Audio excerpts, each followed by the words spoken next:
Hi everyone, this is Dr. Ramandeep Kaur. Welcome to my channel Adept to Teach. I'd be covering the following topics under software testing. Please subscribe my channel to receive the updates and click on the bell button for notifications. If you like the video, then consider commenting and sharing. Okay, so equivalence class testing says boundary value was considering single fault assumption and boundary value was taking all the inputs on the boundary, near about the boundary, and one representative value from center. Now, equivalence class testing works on altogether a different mode. So what equivalence class testing says, divide the entire set of problems into two categories, valid and invalid. Now, if I am checking any value from valid class, that means from 1 to 100 for triangle problem, the side of any triangle should lie between 1 to 100. So 1 to 100 is one range. I can check any one value between 1 to 100. Whatever outcome, whatever output would be there when I am entering one value from that range, I am expecting the same output for the entire range. So we will not check the rest of the range. We will not check all the values from 1 to 100. We will assume that when one representative value from that valid class has been checked, rest of the class data from that valid set of class will respond in same way.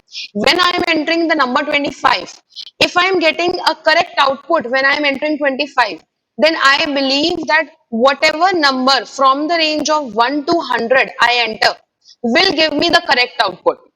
Likewise, on the opposite case, if I enter 25 and it is giving me a wrong output, then we expect that the entire set of inputs from 1 to 100 will give me incorrect output. We will not check rest of the values. So this is the presumption of your equivalence class testing. Now, likewise, if I take any value from invalid set of inputs, that means anything less than 1. So anything less than 1 includes 0, any negative number. So anything less than 1, if I check, whether I check for a negative value, whether I check for 0, I believe when I have entered 0, whatever output, whether it is correct or incorrect, comes up, it holds true for the entire set of invalid class. I will not check any other value. Like if I have checked 0, I will not go for -1 checking. And I will surely not check for -100 or -999 values. I will only check one value from one class. Likewise, greater than 200. Again, it will be one set of invalid class. One value I will pick from that invalid class and I will check for that. Now, this will automatically reduce your number of test cases. And at the same time, whatever testing you are performing on your data, you can judge whether this entire set has been properly tested or not. This is how your equivalence class testing works. Now, if you see this diagram, you have a total set of inputs. These are your inputs. From this inputs, we are dividing the inputs on two criteria. Some will be your valid inputs and rest will be your invalid inputs. From the entire set of inputs, you have a very limited set of valid inputs. Rest is a outer main set which has a set of invalid inputs. Again, let's get back to the triangle problem. You have you have given the range 1 to 100. A very smaller range will be your invalid input range. Before 1 and after 100, there is a big range that is available. So that is the set of invalid inputs. So we divide the inputs into two categories. Then we have the system under test. And again, since it is your black box testing, we are not concerned about the internal coding structure. We are only concerned about what are the things that you are entering in the system and what are the things that you are coming out of the system. Now, when you get outputs, output has a big domain. The outputs can be of different kinds. The output may be the correct output. The output may be that your actual output and your expected output does not match. So you have another sets of output. So now your equivalence class testing says we are designing test cases from the input perspective. Why not also design test cases from output perspective? That means if I have some standard set of outputs, what should be the entry range of my input so this output is reached. So from reverse criteria also, we perform this equivalence class testing. Let's see some examples under that. Now I am here considering an example for previous date. So the possible outputs would be either you will have the previous date or you will have the invalid input date. If my input belongs to the valid ranges of these three cases, that means if my month is correct, my date is correct, my year is correct, then the output should be previous date. That let's take an example. If my month is let's say 3, the day is let's say 28 and year is let's say 2020. All right, all belong to the valid criteria. That means all are valid dates. If this is the combination I am giving, then this date is 28th March. But my previous date question says if the inputs are correct, I will get a previous date. So one date prior to what combination I am giving. So my output would be 27, 3 and 2020. That would be my output. That is my previous date. So I have considered inputs. I have considered first variable. Month is my first variable. So at any point of time, you have to decide valid inputs and invalid inputs. So valid input means when your input range, input belongs to the given range. So my given range for month is 1 to 12. So this is my first input.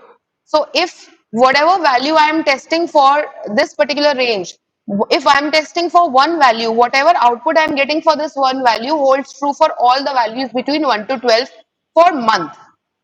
Then I have to identify the invalid inputs. Invalid input would be I have to go beyond the boundary of 1. So left hand side of the boundary, that would be month when it is less than 1. That is my second category of input. Third category of input would be when I go beyond the boundary of upper limit.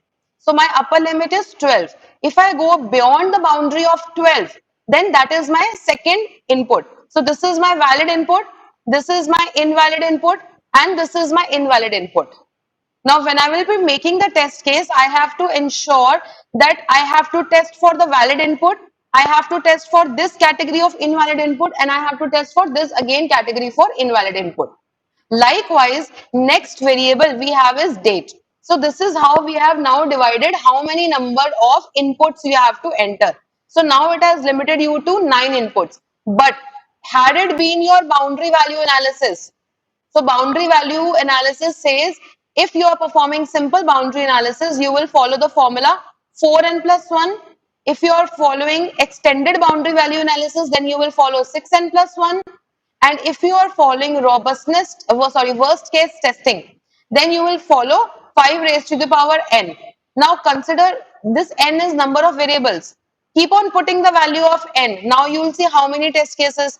So in the first case, if you were following boundary value analysis, so 4 into 3, 3 is number of variables, month, day, year. I have 3 variables. So put 3 variables, 4 into 3 is 12 plus 1, 13 number of test cases were required. If I am doing robustness testing, then 6 into 3 is 18. This is not 5, this is 1.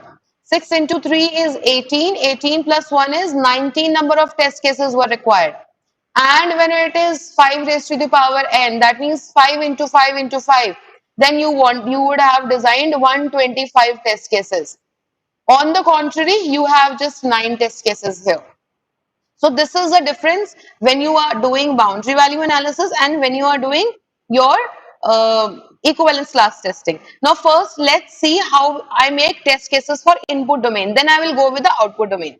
So I have 9 test cases, serial number starting from 1 to 9. My first criteria says my month should belong between 1 to 12. So I have entered month that should belong between 1 to 12. So I have taken a value as 6. Rest of the values are kept on their nominal values. So nominal value for date is, average value for date is 15 and average value for year is 1962. So rest of the two variables are taken on your average values. Now I have to identify its expected output. The expected output, the date is correct. Input ranges are correct. So date is 15th June 1962. The question says you have to get the previous date. So the previous date is 14th June 1962. So this stands correct. Let's see the next test case. The next test case says your input should be less than 1. So now my input is less than 1. Less than 1 I can test for any value. I could have tested for 0. I could have tested for -1, -100, -1 lakh, any value. So I have taken one value. Currently I am only testing for months. So I am varying the values of month with respect to my domain classes that we have generated. So month value has to be less than 1. So I have taken -1. Rest of the two values are at nominal values. Now, when we say -1, it belongs to invalid input domain. So the second your system takes the month value as -1, then automatically your output is invalid input. This expression, this equivalence class testing is also following your single fault assumption theory, because at any point of time we are checking for one variable. Rest of the two variables are at their nominal values. The reason being, if I alter all the values of all the variables, then you will not be able to identify which variable is giving error. So for testing that, currently we are following single fault assumption theory. Next is your outer boundary, which says your boundary, your input should be greater than 12. So any representative value greater than 12 I am taking. So if I am giving 13 or 15 or 200 or 2 lakh, my output will always be this. So this is what I mean by representative value. If I test a set if I test one value from a set of valid class or invalid class, the output holds true for the entire data. That's what we are talking. In next case, I am going to test for date. Now again, the first input condition for date is your date should belong between 1 to 31. So next I am checking for date. I have taken 15, you could have taken any value. You could have taken, let's say, 17 or whatever value you wanted. So I have taken the nominal value, it was not required here. So I am keeping the date at any value between 1 to 31. Next two values are kept at nominal. So if it is, let's say, 17 June, then the previous date would be 16 June. Here in this case, the date is say 15 June, so the previous date that comes up is 14 June. Next, we will test for the invalid condition when your boundary exceeds toward left hand side. So date is less than 1. So here, less than 1, anything. I have taken -1, you can take -21. So both are fine. You can take -21 or -12 or whatever value you want. So the second you get any value less than 1 in case of date, the output should be invalid input. So that's what we have got as an output. Next, we have to check for your date when it is exceeding 31. So again, we are testing for, let's say, 32. Again, it should be invalid. Last variable is now your year. So first input would be when your input belongs to 1900 to 2025 set. Any representative value from this has to be checked. Whatever output, whether it is correct output or invalid, whatever output comes for one value that you are going to test, you assume that the entire set will have same set of output. That's what we test in equivalence. So I am testing for one value. I have written here 2062. You can make it, let's say, 64. Test it for 1964, and these are at your nominal value. So your previous date should be 14 June 1964. Next, I will check for the lower boundary and the boundary when it is exceeding towards left hand side, that means invalid test case. The upper side, that is again invalid test case. So something less than 1900. So I have tested for 1899. Again, it should show value out of range. When it is checked for more than 2025, again you have invalid input. This is how we design test cases for valid cases. Now, the same way we will work for output domains also. Now, under the same problem, there can be only two outputs. First output is either you will have a previous date.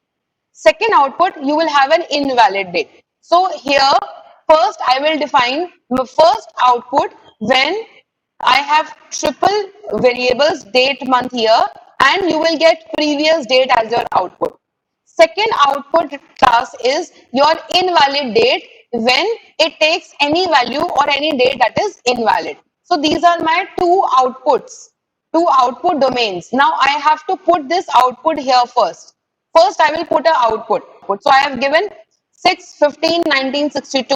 When it is evaluated, I am getting the correct output, that is the previous case. So my one output domain is satisfied. Second output domain says you should get an invalid date. So what are the criteria? Find any one criteria.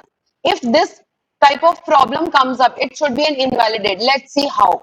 So what are we trying to do? We will test any random value for getting invalidate. Now, when I was testing for any random value, I entered 31, 6 and 1962. Now here the date is ideally if I go for the previous date is going to be correct. 30th June 1962. But is my input correct currently? No. There is no date which is 31 June 1962. So system can only calculate the previous date if the current date is correct. If the current date is incorrect, how can it calculate the previous date? So that's what we are checking here as invalid date. This is basically you are dividing the entire set of equivalence, entire set of inputs into two parts, valid, invalid. Likewise, whatever types of output you can think of getting, you will make those set of outputs and based on that, you will do the reverse testing. This is what we are doing in equivalence class testing. That's all with equivalence class testing.